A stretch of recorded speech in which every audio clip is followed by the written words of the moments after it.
Welcome, ladies, to the Real Estate Investor Show, providing inspiration, strategies, and insight to empower women investors to live balanced and financially free lives. Now, here are your co-hosts, Liz and Andressa.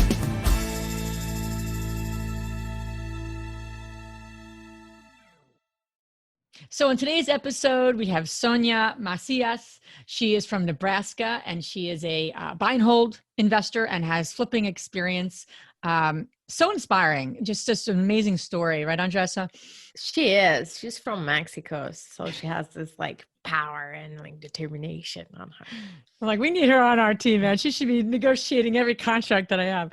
But what I really appreciated, we appreciated the interview, this just very real interview and authentic interview. She talked a lot about transitioning and pivoting, and we're hearing that everywhere.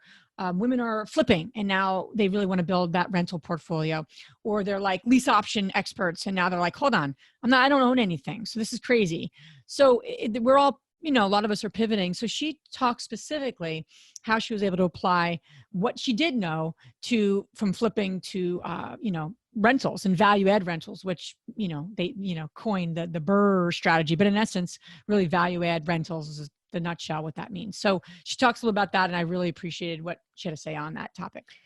Yes, and she also was very open and vulnerable by sharing her personal experience. She had a business with her ex-husband and went through a divorce. So throughout that time, as other single moms out there that are used to, help others and leave themselves last on the to-do list, she did realize that she needed to help herself first. So it's just a beautiful journey about realizing that you're the main person in your life and you need to take care of yourself first in order to take care of others. And it all come together with real estate, because if you're not your best, you just can't do other partnerships and find the best deals and move forward with your business. So it has all to do with real estate. You might think that wow, what's going on? But it has all to do with yourself. You are the main person in your life, and putting yourself first is the best strategy that you can possibly make.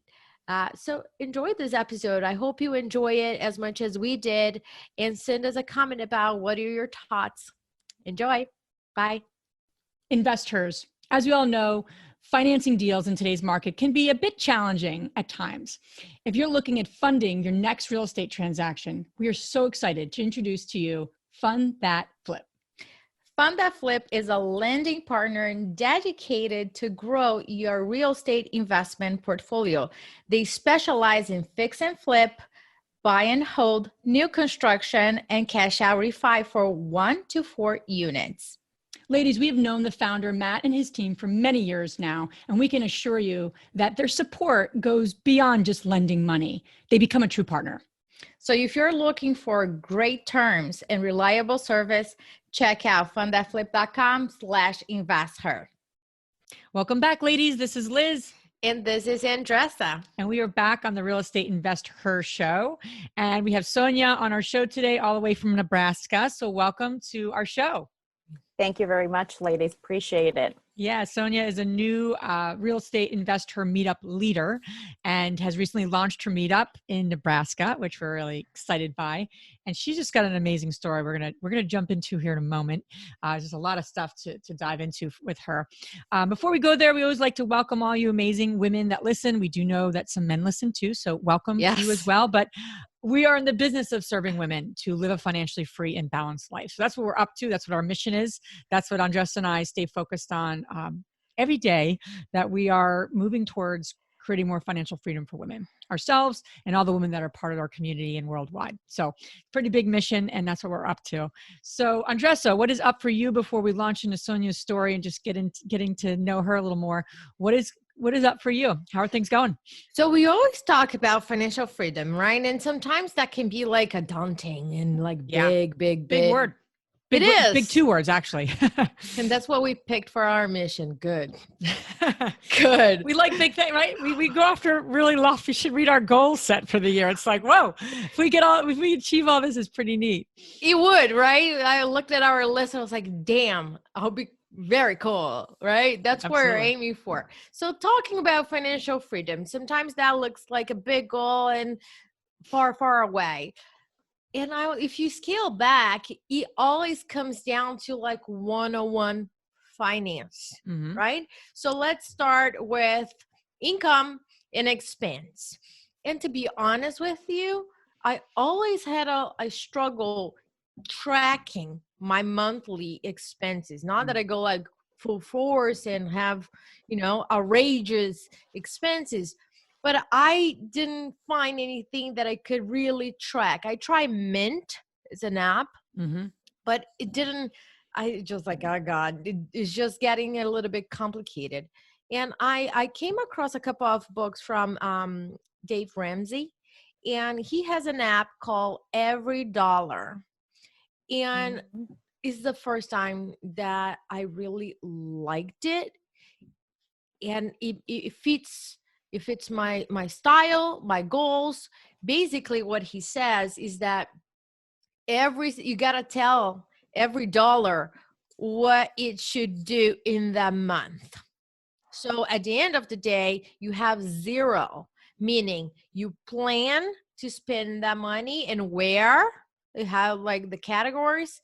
And at the end, your planning and your expenses should equal zero, meaning you have charities, you have savings, you have investments, you have your ongoing monthly bills. So you know where everything is going. And one thing that it was different from the other ones is like, you can make a budget that fits all the months. You just can't. So he encouraged us to make a monthly budget and be very aware of this. So I really recommend this app for you guys. The first version is free, and then if you want a little bit more complicated in terms of, you got to pay for a couple of things, a couple of services, so you can have automation included. So I really recommend you guys check it out. It's been very helpful for me to track my expenses, to see, okay, this month for restaurant, for eating out, I spend this much. That was my budget. I have X amount left. It's been very helpful. And that is, I think that's where things start in your financial journey. Very cool. It starts with 101. And that's very cool. Tips. I love that. And I'll put that app link in the show notes. But yeah, just getting, moving towards that big goal starts with small steps, right? And all of us can incorporate that. So I love that. Very cool. So very cool. Sonia, without further ado, we're going to jump into you and your story and just your path. And everyone has a unique path. So we always like to ask the women that we interview, what propelled you to get involved in real estate investing? I have always been involved since my early 20s without really knowing why. I ended up buying an apartment complex with a family member. I had no idea what I was doing, needless to say, but it sounded like this great idea. I'm going to buy this apartment complex and I'm going to get some cash flow. Obviously, I didn't know that's what it would be called then. But so I've always had some sort of a calling. Through my journey, then getting married, my ex-husband at the moment did a flip. He got hooked and I jumped on it immediately. It was like, it's calling me back. Here I go again. We did it successfully. We flipped about, I would say, 8 to 12 homes. We had a rental portfolio. He did all the work.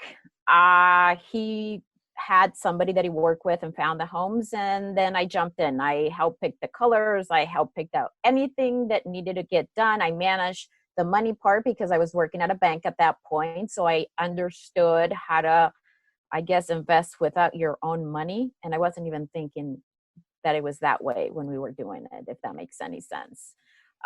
Then, of course, things come to full fruition. I have kids, and I'm a full-time mom. I'm working as a full-time. He's working as a full-time. So we kind of cooled it down a little bit. And then I had this calling. And it's funny because I was in Brazil for the World Cup. And we met a gentleman who said to us, you guys should do it, but build a business around it. Do it and do it successfully. This is how I've been traveling the world. And I said, that's great. I'm in it. And he said, no, I don't want to do it anymore. So right there and then I knew what my path was going to be. I knew what I wanted to do, but I wasn't getting the support. So long story short, went through a divorce and I'm back at it. I love it. I'm learning, making mistakes, enjoying the moment, and I wouldn't want to have it any other way. So I could say that for some reason, it was always in my calling somehow. It always came back around. Yeah, Sonia, and in reading your your bio and your path, it was not an easy transition. Like you're being very humble right now. Like, and I got back in it, but it didn't actually look like that, right? No, not at all. You mentioned that when you had a business with your husband, you get this calling, this further kind of aha in Brazil, decide to keep going. He decides he's done, and then you end up going through a divorce. You mentioned that when that happened, you lost about 70% of your household income, right? Indeed. That's a lot, right? That's not like a few bucks. So that's a big deal. And that's, we talk about grief a lot, well, not a lot lately, it seems like we have, but in terms of like losing different things. And so then walk us through that process of your household income going down by that amount. You still wanting to obviously invest in real estate. You have little ones or children. I don't know what their ages were, but you have kids regardless of their age. And then you're mourning this loss, right? Financial and emotional, I'm sure, and mental and all the other things. So just walk us through. I'm sure it's a very I don't know what that looks like for you, but what was that for you? And how did you propel yourself? What was that next step?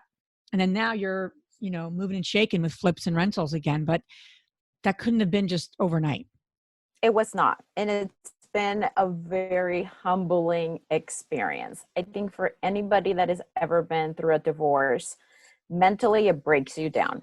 Financially, it will break you down one way or another. You have two incomes, all of a sudden, it's just one income. It's reality. The expenses normally don't just necessarily go away. Gradually, you start making changes, but it is very challenging. For me, particularly at that point, I lost my entire rental portfolio. We had about 8 homes, so it all went away. The only thing I got to keep was my home. So in doing so, I knew I could get a credit line. I knew I had built-in equity because that's what we did. We bought foreclosed homes. We fixed them up. Some of them we sold, some of them we lived in, and some of them became rentals. So I knew I had a cushion right there and then. But mentally, I was not ready. It took me almost 2 years after my divorce because I work in sales, so it's commission driven, right? Mentally, you're not making the right changes. You have little ones, you have a household, you have, your work, you have family members. It drains you. I honestly went out and just like anybody else, I went to get some help. For the first time, went through, hey, I actually need some help. I need some guidance. Because I've had the backing of financial knowledge to a certain degree. I worked at a bank. I knew how it worked. I just needed to get my mental stage, obviously, in place.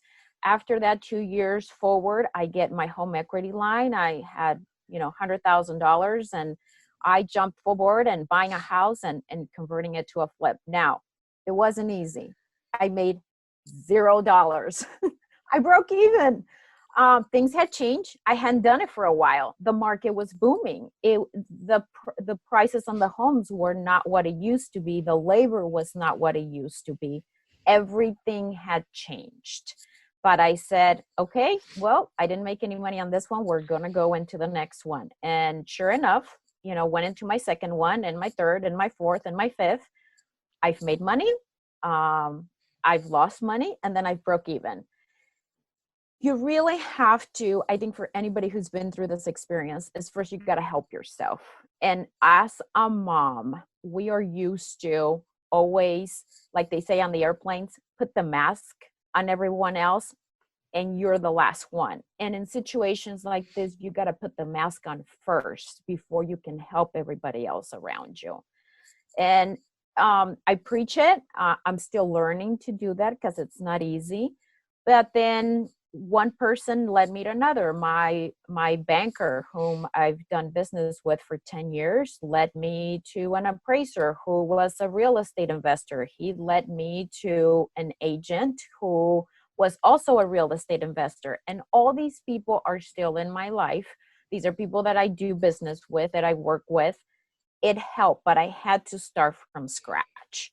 So easy? No, it's not easy. Nobody ever said it did, but mentally, and I've said this to my girls, they're 14, Frida's 14, and Sophia's 9. We're going to go through tough times, but I'm doing this all for you. We are going to learn. We're going to overcome it. I want you both to be financial independent before your mom is, and I want to make sure that you guys do much better than I have done up to this point. So I've given myself a 10-year goal. And I'm willing to work really hard at it. I work really hard at it, and I'm not giving up. Wow. Live and learn. Well, where do I start, right? Because I can dissect this in so many different ways. And where I'm going to start is that we have very similar stories. And I am 100% sure that other women that are listening can totally relate to your journey. Actually, in fact, this morning I was answering one of our members on our Facebook community. We were talking about what it takes to succeed, and one of them was sharing like that she's really struggling because she's a single mom and having to deal with her full-time job and rentals and rehabs, and you can call, right? I think that for the single moms, there is another layer that goes on our shoulders every single day that we carry with us. And sometimes it's different. There's different types of partnerships. You can have different types of partnerships, but the mom and the dad part is on our shoulders at the end of the day. If you have a supportive ex-husband and father figure, that's good. But there is a layer that you can transfer. The worry part and all of that. And that really drains in a daily basis. And why are we talking about it? You might be saying, what the hell?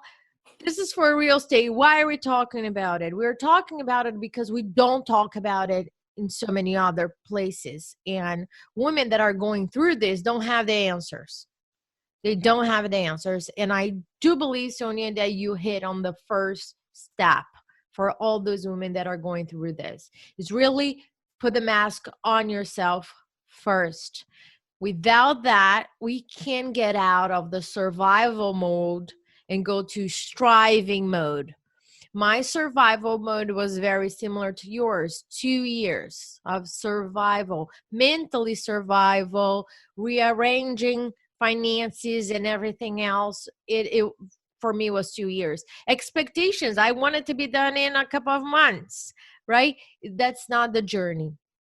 So I think that you're touching on this survival mode and then striving mode. So I want to talk about the striving mode right now because you're rock and rolling and you're doing amazing things. What do you think for you? You mentioned a couple of partnerships. Besides the partnerships, what do you think that really helped you to get back and play the game in a different way? Well, as you would say in Mexico, sí se puede. There is a way for sure. And when there's a will, there's a way.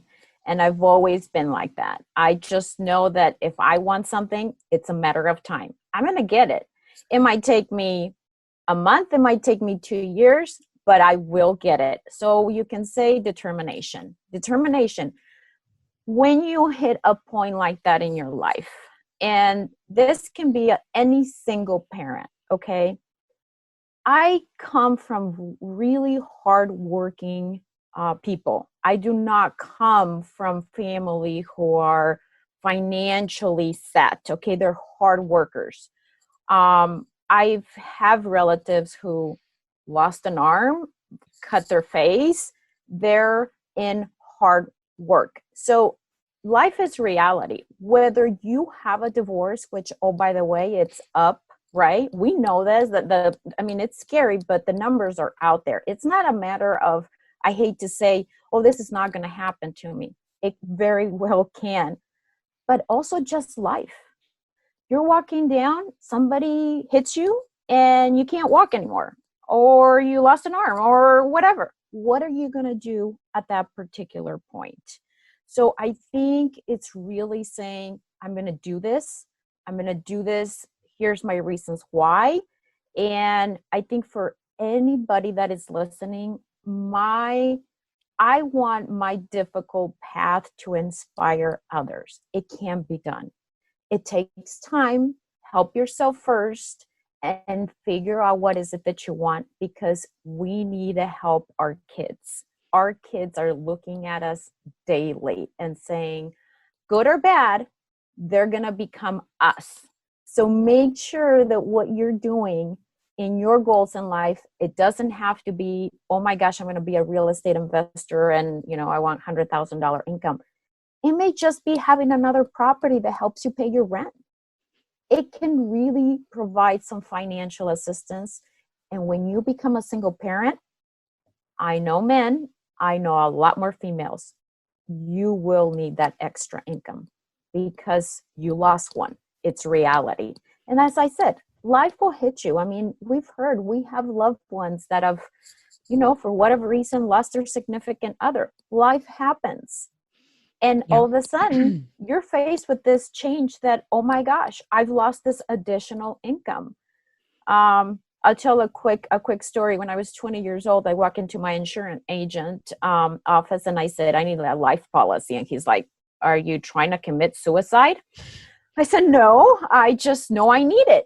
But that's the environment I've seen. I grew up around very hardworking people, but very hardworking people are in dangerous jobs. They're on the roofs, they're in construction, they're at packing plants.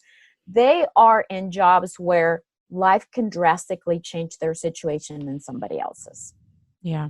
Yeah, no, that's really powerful, Sonia. And your path is very inspiring on a lot of levels. And so you do that first deal, right? You break even, like you said.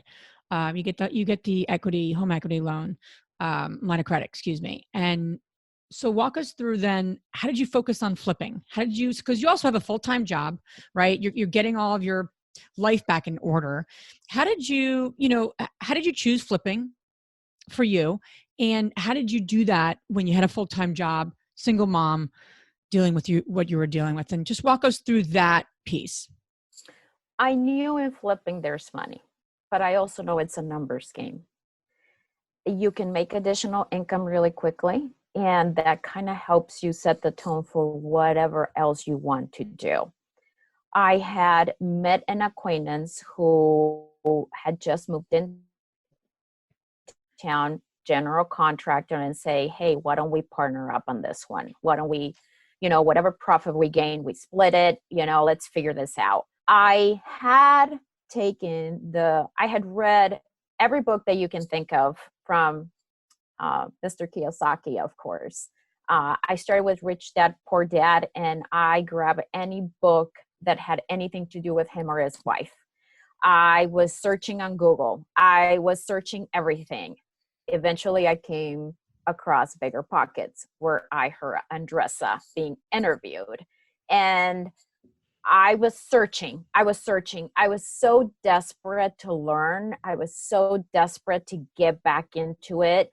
I get up early in the morning. I would check out the internet, see what I can find, take care of my kids. During my breaks, I'd be searching or doing research and studying.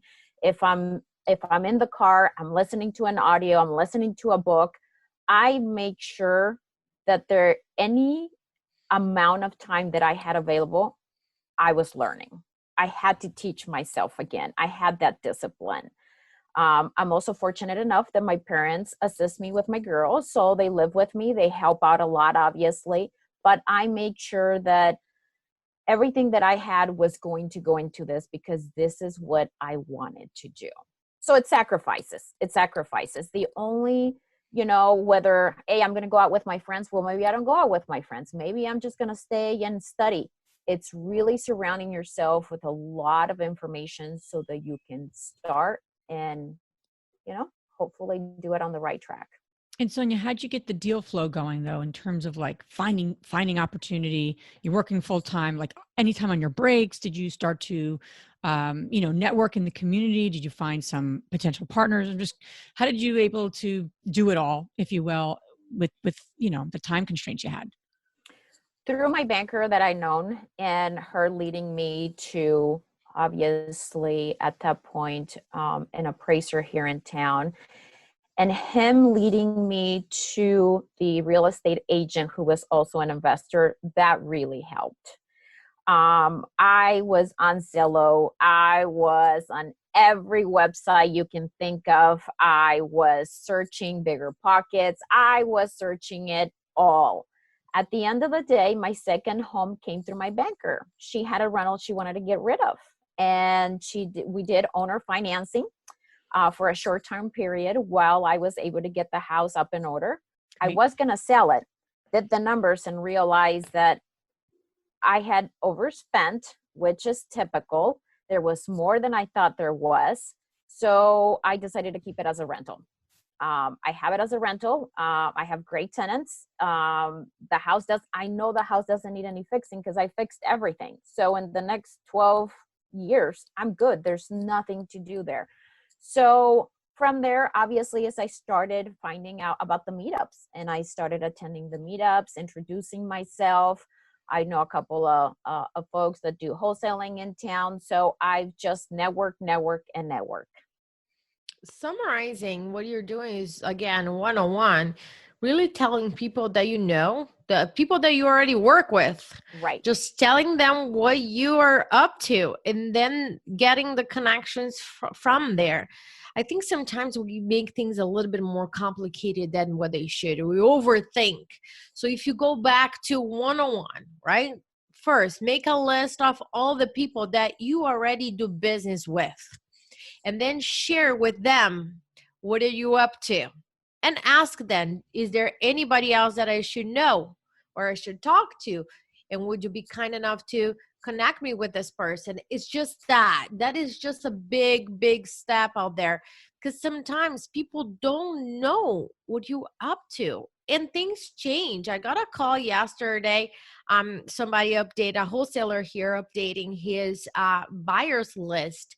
And he's like, I have you here. You still looking for single family? I was like, yes and no. I won't pass a good deal. But right now, what I'm focusing on is land and multifamilies and larger deals. He's like, oh, good to know, because it was not on my list. So make sure you talk to the wholesalers that you did business before and either confirm you still are in their list or update them. So Sonia, moving forward, where is your business going and where are you heading to right now? So I decided that I am probably going to hold on flipping. Why? Because the houses are really expensive. The good deals are hard to come by. I've also learned that if you do the burst strategy, again, talked about on Bigger Pockets, it just makes a lot more sense. So I'm shifting to the burst strategy.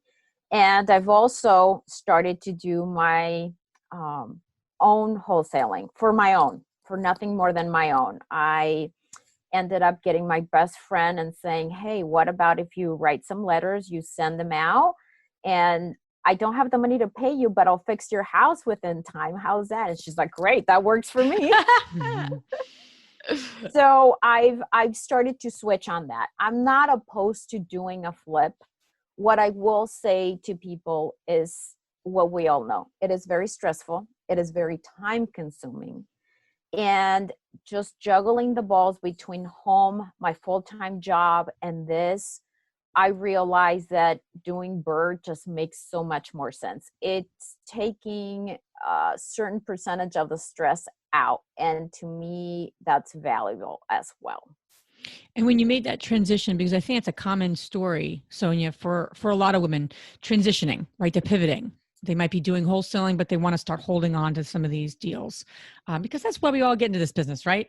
It's not just to work harder. It's actually to create lasting wealth for ourselves and for our families, quite honestly. That's why most people are in real estate, not just to have another job. That's really not most people's thoughts there.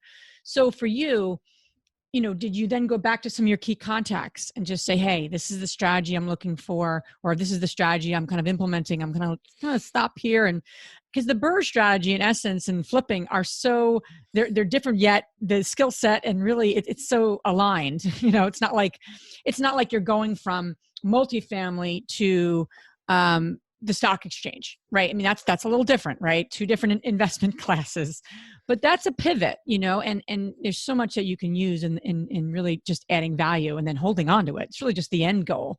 I mean, maybe you don't make as many, you don't put granite in, you're doing something different. Obviously there's a strategy there. So did you go back to your network? What did you do to set yourself up for success? Because that could be scary for women. That could be scary for transitioning. You're like, I got confidence here. I was talking to one of our leaders the other week, and she's amazing with lease options.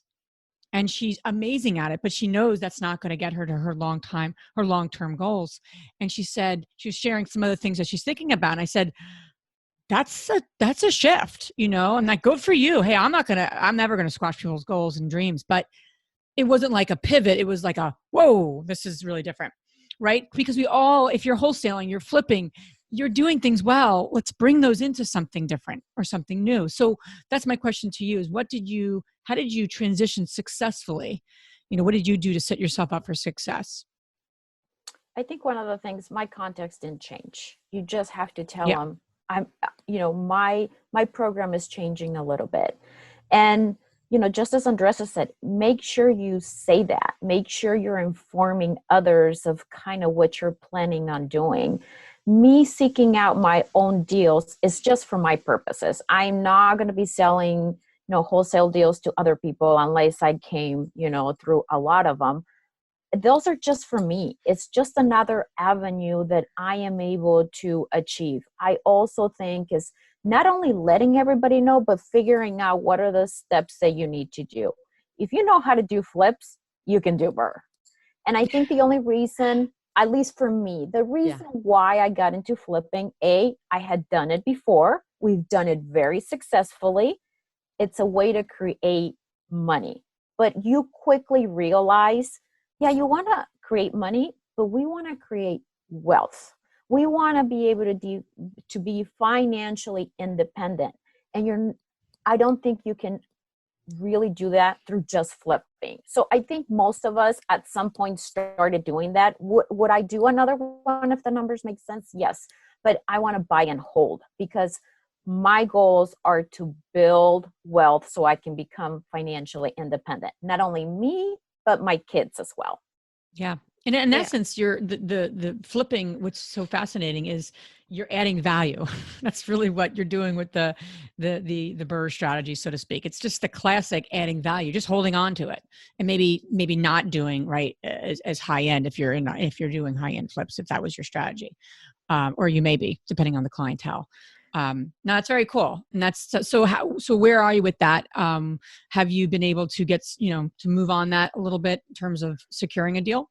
Yes, indeed. So I actually ended up securing a home in December. That was my first wholesale deal, you can say. It's become quite the challenge, but it's been fun. It's a home where two 90-year-olds lived for 49 years. Wow. Now, I had just downsized my home and I knew the stress levels that were involved in it. So I came to them and I said, I'm in a hurry. It's whatever makes sense to you. If you want to move now, if you want to move later, take with you whatever you want and leave whatever you want. Well, it looks like I'm going to have a estate sale because I have a few $1,000s sitting there. And my 14-year-old is excited because she's going to go on Amazon and eBay and sell some of this stuff. And whatever we make out of those belongings is going to be college tuition money put away. All right. Now, mind you, I've been on 3 weeks of cleanup. We verbally accepted the deal on September 29th. And the reason why I know September 29th, that's because that's when my second child was born. We shook hands and he said, I'm a man of my word. And I said, well, I'm a woman of my word too. They officially didn't move until December and we closed on December 20th.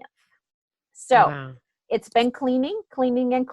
I am actually also negotiating a couple of different duplexes that I'm very excited. Again, Bird, I'm going to go in there. I'm going to increase the value of these properties. I am doing short-term owner financing. They're allowing me to fix or do whatever work I need to before I go to the bank.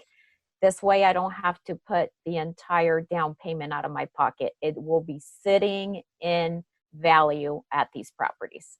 That's awesome. And I just want to clarify for those of you that are listening to Sonia talking about the strategy called Bird, and you never heard it, like, what is this, a bird or bird? What the hell is that, right? So the acronym is for buying, rehab, refinance, and repeat. Did I miss any Rent. So many R's. Rent and repeat, and rent, refinance, and repeat. So buy, rehab, rent, refinance, and repeat. So that's what she's talking about. I've done that before too, and I totally agree that is a great strategy to build wealth. My main thing with BRRRR, when you're buying, you can always BRRRR a property if you do it right? So if you buy it right, the rehab is very important. I always hit on the same point. You gotta know your exit strategy. You gotta know, otherwise your rehab numbers are going to change drastically. You don't use the same hardwood floors in a home that you're looking to sell, that your house you're looking to rent, right?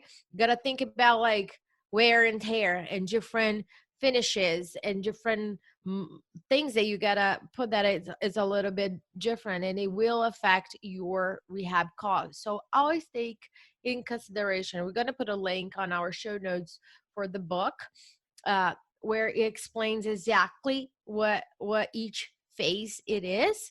And if you have any questions, just shoot us a message on our Facebook community, and we're going to be more than happy to answer you. So Sonia, talking about construction, and you said that you made money, you lost money, and broke even, right? Right. That's reality. We always see on Facebook and other Instagram, like the checks and how much they made and yada, yada. But we all know that sometimes we break even, and that's a blessing.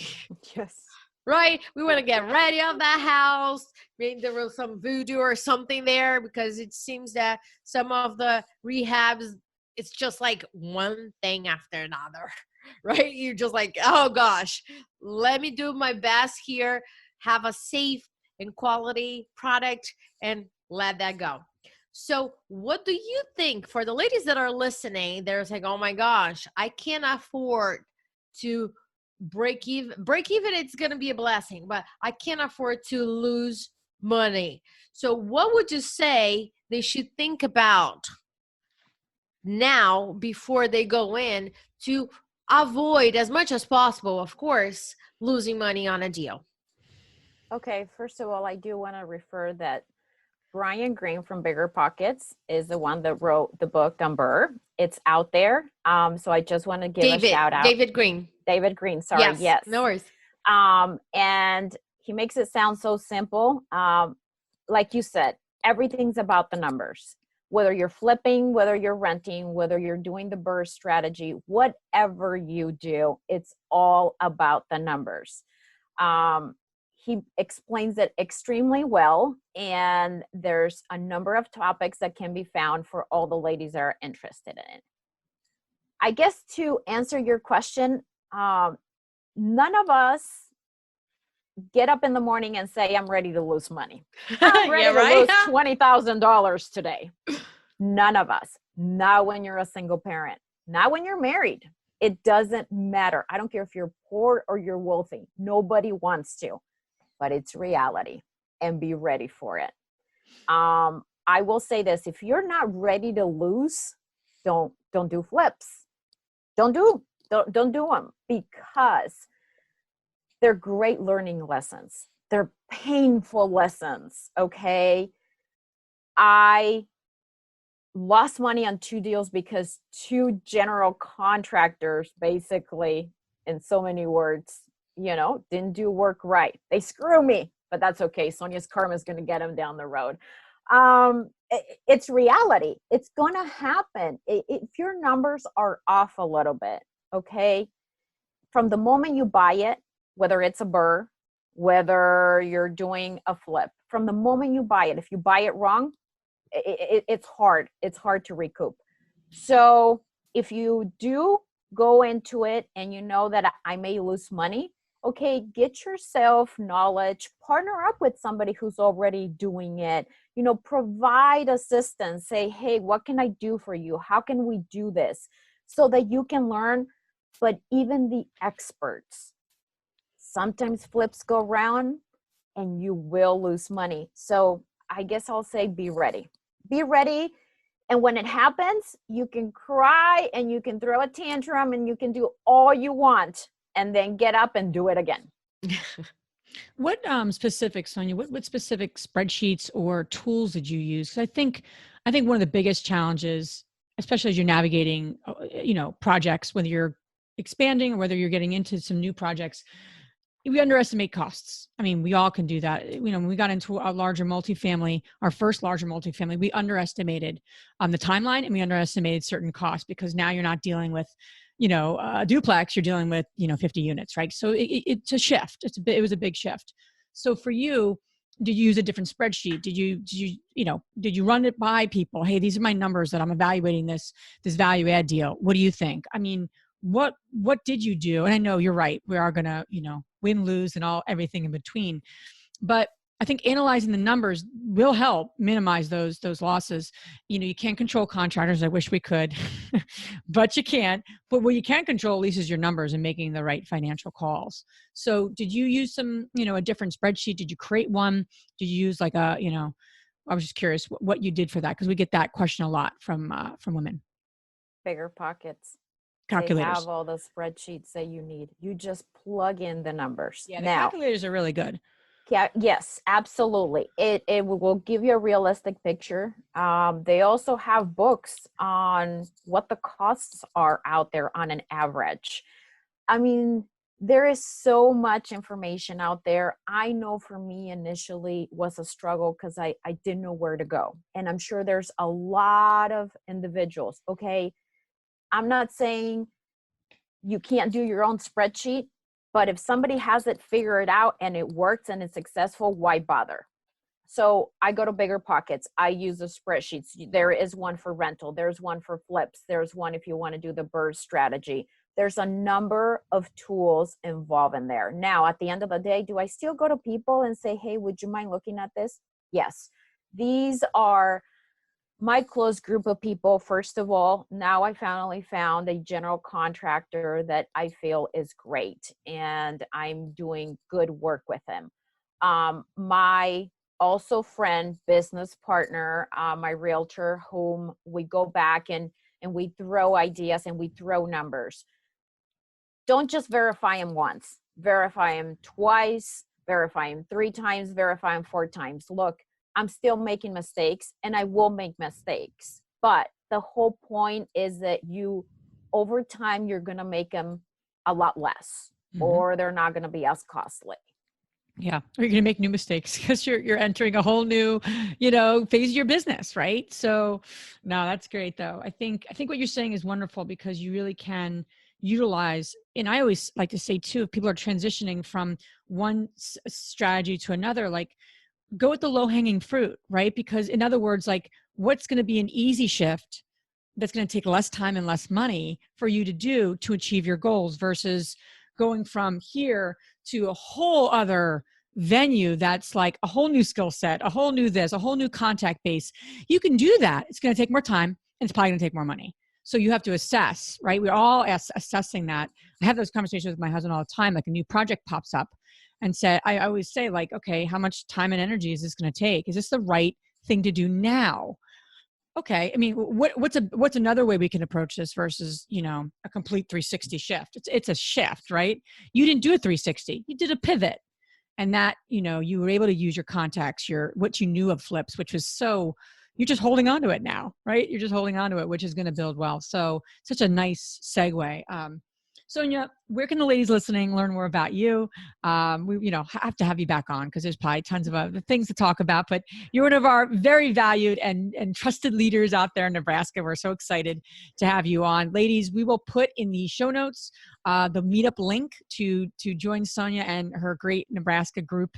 And they meet monthly. You can learn more when their next meeting is on the website. I'll put the link in there. But where can the ladies learn more about you and what you're up to? So you can find me on Bigger Pockets. You can find me on the Invest Her Meetup Facebook group. You can find me on Instagram. My nickname, Guera, Guera. That was my nickname from being a little girl. So you can find me there. And I'm on all the social medias that you can think of.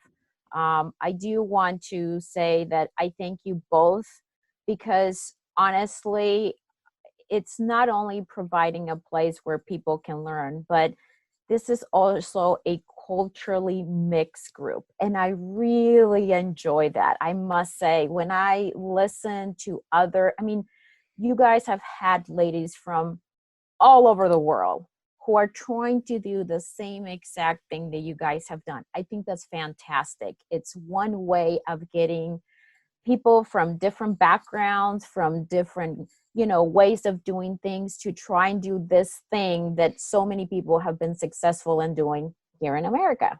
Yeah. And I think that you're making such a good point because I'm really tired of going to conferences or hearing from the same perspective, right? Usually is an American white male person, nothing against it, but the perspective, right? If you didn't come from a different country, spoke different languages, went through different things, different race, different gender,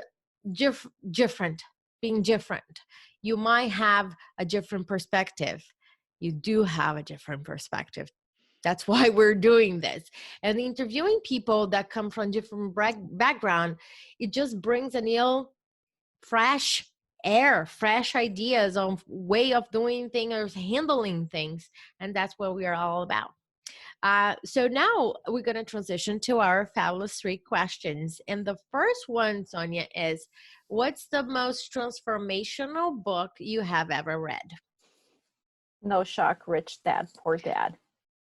Yeah, right. I had my brother sent it to me. I was at the gym. I had just walked in. It was like 5:00 in the morning. He's like, you need to listen to this. And I just remember having an aha moment, like, oh my gosh, that's what got it started. Now, since then, one of the books that I have picked up, one of my favorites, I have my 14-year-old reading it right now. It's The Richest Man from Babylon. And I had been hearing about it, but I'm like, it sounds like an old, boring book, easy read, super simple. Hey, if those strategies work then, they work now, read it and have your kids read it, please. Nice. I heard of that book once. I didn't read it yet, so it's on my list here that keeps growing. It's a piece of cake. I do a lot of audiobooks. You can go through it really fast, and it is really simple, especially for people that are trying to get into real estate or might be new, it's a really simple book and it makes a whole lot of sense. And again, I heard it through Bigger Pockets, so that's another place. Exactly. The second question is, what's the most powerful routine that you do to create a financially free and balanced life? I'm always trying to balance life, girls, and you know this. When you become a mom, you have 20,000 things that you're doing at the same time. However, for me, I need to start working out. I am at the gym at 5 o'clock in the morning, Monday through Thursday. I work 6 days a week. I need that. I need to relieve my stress and figure out what kind of tasks I have. So that's kind of my own time. That's the only time that I'm selfish about. I need to have God in my life to create a balance, and I need to have my family. And having those three things, I feel like is what gets me through. Awesome. And the last question is, which woman, famous or not, has inspired you the most? I've had a really tough time with that. And I can tell you this, from the perspective of being a single parent, I have appreciated a lot more those single parents. So I think for me, I have to give a shout out to them. It doesn't matter if you're a male or if you're a female. I have great examples around me. My best friend became a single mom, and she went through school, worked a full-time job, was a full-time mom, and she got her bachelor's degree. I know of other women who, again, life threw a curveball and became a single mom with 6, 7 kids. And not only did she become the head of the household, created a business that still to this day, their kids live off of. I just think when we are pushed into a difficult situation, it is amazing what we can come up and do. And I think single parenting is tough, but some wonderful things can come out of it. So I would say is all those stories really what motivate me, that if they did it, I can do it. Sonia, thank you so much. I love having you on the show today and sharing your vulnerability, your insight, just, your authenticity, and some great tips too, to build wealth and to, continue on our real estate path. So thank you for being here, and thanks for being one of our key leaders. We're really excited to eventually meet you as well. I am super excited. I thank you both. I think this is really a place where for everybody, whether you're a new real estate investor, whether you're wanting to learn about it, or even a seasoned investor, you can give a little back. I think that's amazing. And just having the different cultures for me, that's fascinating. So hats off to you both for all the hard work. Thanks so much for being part of our journey and putting yourself out there and contributing to it too. Thank you so much. Appreciate it. If you enjoyed this podcast and want to receive updates on our next interviews, go to our website, therealestateinvestor.com.